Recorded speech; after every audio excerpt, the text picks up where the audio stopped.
पंकज सुबीर द्वारा लिखित और शिवना प्रकाशन द्वारा पब्लिश किताब है जो 2018 में आई है। ये एक कहानी संग्रह है। कहानियां क्या है? शोषण, विघटन, बेचैनी, उहापू और त्रासदी के बीच बिखरा जीवन और उसका आख्यान। सन्नास, घुटन और कोलाहल के बीच तैरती दस्ताने जिन्हें कहानीकार ने देखा, बुना और रच दिया। चोपड़े की चुड़ैलें पंकज सुबीर का एक कथा संग्रह है जिसमें 9 कहानियां दी गई हैं।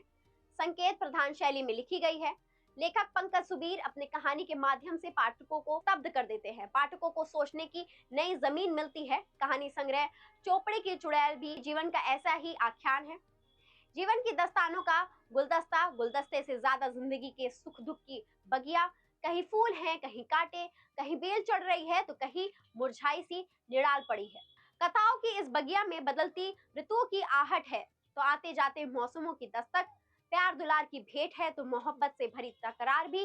तो करेंगे इस किताब पर बात, लेकिन उससे पहले अगर आपने हमारा चैनल सब्सक्राइब नहीं किया है तो कर लीजिए और बेल आइकन भी दबा लीजिए ताकि आपको सारी लेटेस्ट अपडेट हमारी मिलती रहे। Well, I am Oshi Sahu and you watching बुकबाज।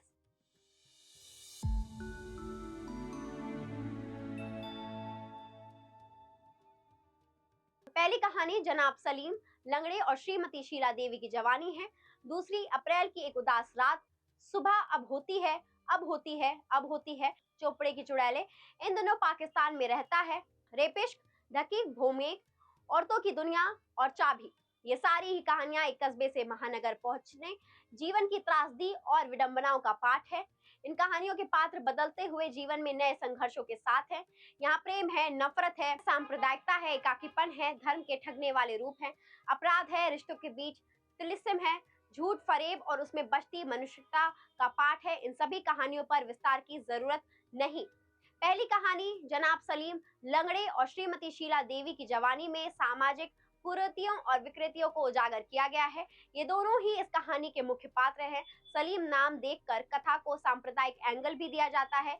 Sheila की शादी पास के गांव में हो गई है, लेकिन बाद में उसकी पहली शादी गांव के परंपरा के मुताबिक तोड़ दी जाती है और वो वापस अपने पिता के साथ आकर रहने लग जाती है। इस दौरान उसका सलीम लंगड़े से मेल जोल बढ़ता है और सलीम की जान पर बनाती है।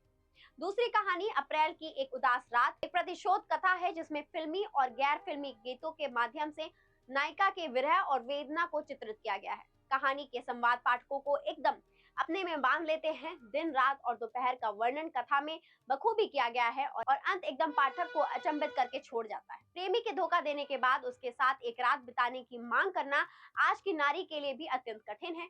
ऐसे में 90 के दशक की नारी प्रेमी से उसका विवाह रुकवाने की धमकी दे जबरन ये करवाती है। वहीं चोपड़े की चुड़ैल कहानी समाज के मुंह पर करारा तमाचा है।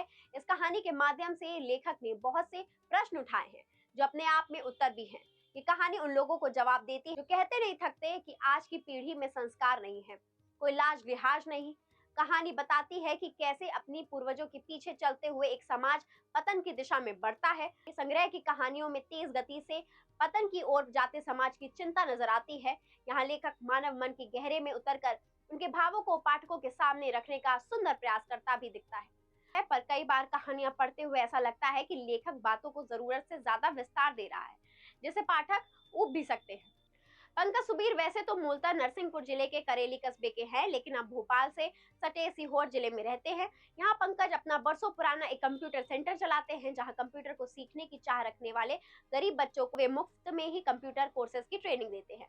अपने लेखन के कारण अब तक पंकज अपने नाम अंतर्राष्ट्रीय इंदु शर्मा कथा सम्मान, भारतीय ज्ञानपीठ के युवा नवलेखन पुरस्कार, पाखी पत्रिका के जेसी जोशी शब्द साधक जनप्रिय सम्मान और मध्य प्रदेश हिंदी साहित्य सम्मेलन के वागीश्वरी पुरस्कार जैसे कई अन्य पुरस्कार अपने नाम कर चुके हैं। उम्मीद है आपको ये वीडियो पसंद आई होगी। ऐसी ही वीडियो को देखने के लिए हमारे चैनल को सब्सक्राइब करें। सायोनारा।